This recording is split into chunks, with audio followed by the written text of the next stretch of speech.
Ahoj, tady trapák Káďa a tady trapák Elča. Tak co vy trapáci? Umíte prdět? Jo, koukejte!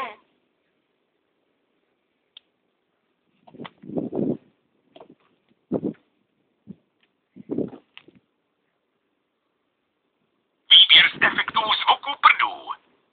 Standardní každodenní prd. Holčičí prd. Prd chlupatého řidiče náklaďáku. Šmachtavý prd. Prd díky bohu, že jsem to stihl na záchod.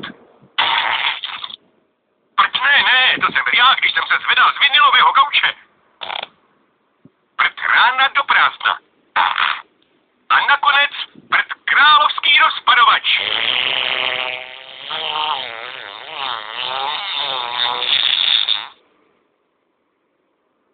Tak co vy trapáci? Umíte prdět? Jo! Čau!